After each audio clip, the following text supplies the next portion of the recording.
if even half of it is true, then he's toast. I mean, it's a very detailed indictment. In an outspoken interview on Fox News Sunday, former Attorney General William Barr rejected Donald Trump's suggestion that the latest indictment is a continuation of the so-called witch hunt that plagued his presidency. The FBI offered $1 million for a fictitious dossier written by a foreign spy to try to frame me for treason.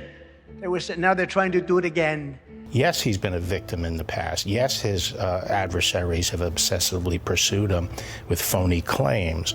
And I've been at his side defending against them when he is a victim.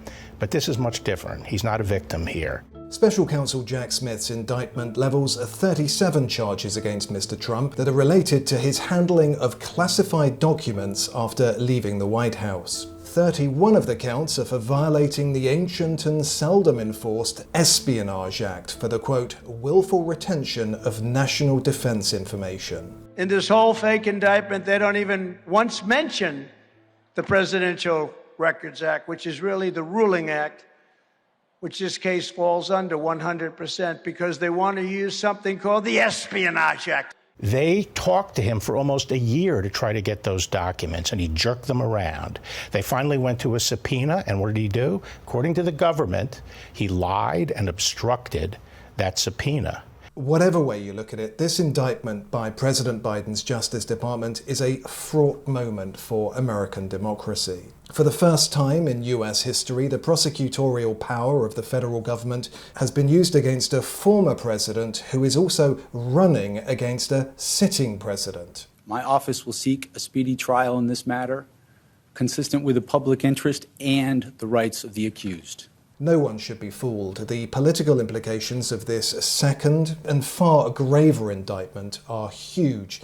And given Attorney General Merrick Garland reports to Joe Biden, Americans are right to see this as a Garland-Biden indictment. Mr. President, are you concerned about the decision in light of the Trump indictment? If everybody can President Biden, have you spoken to Attorney General Merrick Garland yet? I have not spoken to him at all. I'm not going to speak to him. I have no comment on what happened. Getting back to the interview with Fox News Sunday, Mr. Barr invoked a second Trumpism when he said that there were two big lies at work. One being the suggestion that other former presidents have taken documents in the past, not just Mr. Trump. Those were situations where they arranged with the archives to set up special space under the management, control, and security provided by the archivist to temporarily put documents until the libraries were ready. These were not people just putting them in their basement. Mr. Barr claimed that the other lie is, quote, the president has complete authority to declare any document personal.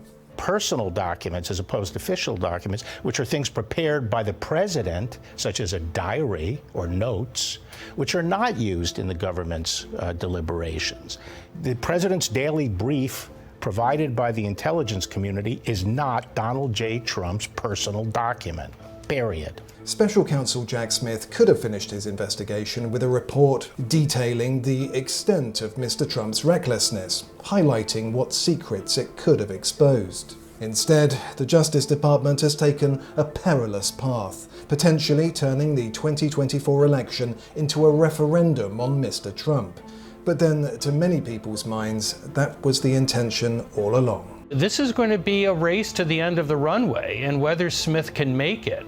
If it goes beyond the election, you have this looming question of a pardon or even a self-pardon by an elected Donald Trump.